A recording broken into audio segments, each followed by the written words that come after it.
श्रीनाथ जी गुरु जी को अलग आदेश, माँ भगवती को अलग आदेश, रांची वाले भैरव बाबा को अलग आदेश, आप सभी को आदेश आदेश। भगवती का राजसिक से ये तामसिक जो परिवर्तन हुआ उसके बारे में आज आपको बताएंगे। वशिष्ठ मुनि ने ब्रह्मा जी से माँ भगवती तारा दूसरी महाविद्या की दीक्षा ले ली। उनको फिर कामाख्या भेज दिया कि आप कामाख्या चले जाइए और वहां जो पंचमकार की विद्या है, चीनाचार जिसको कहते हैं, उस विद्या से जब तारा की आप साधना करोगे तब आपको तारा का दर्शन होगा। वशिष्ठ मुनि निकल पड़े, वो वहां पर पहुंचे और भगवती तारा को उन्होंने प्रसन्न कर लिया। जब प्रसन्न किया तो भगवती अवतरित हुई। भगवती को उन्होंने वचनबद्ध किया कि तुम मेरे साथ भारत चलो। तो भगवती सिर्फ एक शर्त पर तैयार हुई कि आप जो है किसी को ये नहीं बताएंगे कि आपने मुझे सिद्ध कर लिया है। और वशिष्ठ मुनि बहुत बड़े साधक थे। मतलब माँ भगवती जब उनके सामने प्रकट हुई तो उस तेज में वो माँ भगवती के चरण ही देखते रह गए। उससे ऊपर भगवती को देखने की उनकी हिम्मत नहीं हुई। तो उन्होंने बोला ठीक है माँ, आप चले हमारे साथ। तो बिहार में एक जगह है तेलढिया करके, वहां तारा भगवती है तारिणी के रूप में। तारिणी मतलब जो महादेव का भी जिन्होंने तारण किया वो तारिणी के रूप में वहां स्थापित है। तो वहां वशिष्ठ मुनि ने उनको स्थापित कर दिया। अब जब उन्होंने मुनि ने स्थापित कर दिया तो गृहिणी को लगा कि ये अब किनकी पूजा करने लगे। तो वो चढ़ बैठी इन पर कि आप बताओ कौन है कौन है कौन है। अच्छा, जो मुनिवर थे उनको भी लग रहा था कि उन्होंने कुछ बहुत बड़ा काम किया। भाई साधना में माँ तारा का प्रादुर्भाव करवा देना, माँ तारा को सिद्ध करके वचनबद्ध करके भारत ले आना, ये अपने में एक बहुत बड़ा विषय था। तो उनको भी नहीं रहा गया और वो अहम वश या प्रसन्नतावश या प्रेमवश, किसी भी वश, उन्होंने अपनी धर्मपत्नी को बता दिया कि हे भगवती, ऐसा है कि हमने तो भगवती तारा दूसरी महाविद्या को सिद्ध कर लिया है और सिद्ध ही नहीं किया है, उनको हम लेकर के आ गए हैं भारत और भारत में यहाँ पर हमने स्थापित कर दिया है। अब जो वचनबद्ध हुई थी तारा, वो अब अपने वचन से मुक्त हो गई। तो भगवती मातृ स्वरूपा थी लेकिन काली थी और वचन टूटने का क्रोध इतना हुआ कि भगवती ने उस स्थान को छोड़ते हुए वो भ्रमण करने लगी और मसानी हो गई। वशिष्ठ मुनि को जब यह आभास हुआ तो उनको बहुत आत्मग्लानि हुई और वो उतने बड़े साधक होते हुए भी मुक्ति को नहीं पा पाए। उन्होंने फिर से जन्म लिया और इस बार उन्होंने जन्म लिया कि हमने पिछले जन्म में भगवती को देखा नहीं था, इस बार देखेंगे भी।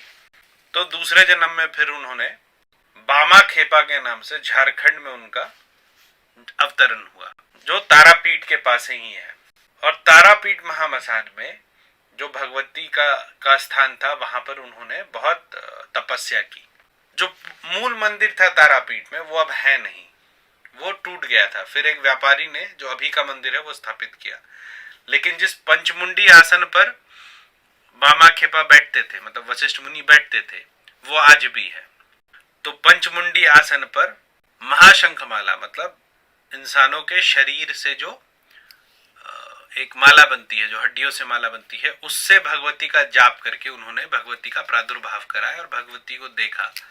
फिर कथा है कि वहां पे मंदिर बना और बहुत तरह की चीजें होती थी। लोग इनको पागल समझते थे, तो इनको पीट भी देते थे, इनको भगा भी देते थे। तो रानी को भगवती तारा ने सपना दिया कि ऐसा है कि हम भोजन तब तक नहीं करेंगे जब तक बामा खेपा नहीं लाए। तो बामा खेपा जब भगवती के लिए पंडित एक बिल्कुल भोजन सजा करके लाते थे तो पहले उसको जूठा कर देते थे कि हाँ खाना अच्छा बना है कि नहीं, अच्छा खाना बना है तभी माँ को देंगे, नहीं तो नहीं देंगे। पंडितों को बड़ा रोष है कि बिल्कुल सब कुछ नहा स्नान ध्यान कर कर, हाँ, सारे बर्तनों को धो करके सब कुछ बिल्कुल शिष्टाचार के साथ हम बनाते हैं कि ताकि भगवती को शुद्ध भोजन दे, और ये उसमें खा जाता है। लेकिन रोके कौन? रानी को सपना आ गया।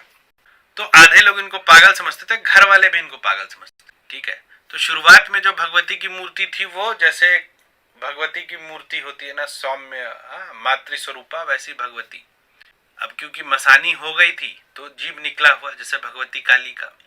तो घर वालों को भी इन पे बड़ा अविश्वास था। तो एक दिन बामा खेपा के पीछे पीछे उनकी भतीजी जो है वो चल दी छुपा करके कि ये जो चाचा बोलते हैं कि भगवती को ये हाथ से भोजन करा देते हैं, जब तक ये चखते नहीं है भगवती खाती नहीं है। तो ये पागल है कि झूठा है? दो में से एक ही चीज होगा। तो जो भगवती का जो कमरा था, जो मंदिर था, उसमें जाकर के वो छुप गई बामा खेपा के आने से पहले। बामा खेपाए उन्होंने भोजन का निवेदन किया। उन्होंने बोला, ऐसा है भगवती कि अब मैं जा रहा हूँ, मैं हूँ बहुत व्यस्त, मेरे पास इतना फुर्सत नहीं है कि बैठ के तुम्हें खिलाऊं, लेकिन खाना मैं यहाँ छोड़े जा रहा हूँ, और जितना भोजन इस कमरे में छोड़ के जा रहा हूँ उसमें से कुछ बचना नहीं चाहिए लौट के आऊं तो। और ये बोल के बामा खेपा ने पट बंद कर दिया। तो भगवती ने जो भोजन किया, और वहां पर जो उनकी भतीजी थी वो भी भोजन ही थी। भगवती के लिए तो सब भोजन, पूरा पृथ्वी भोजन।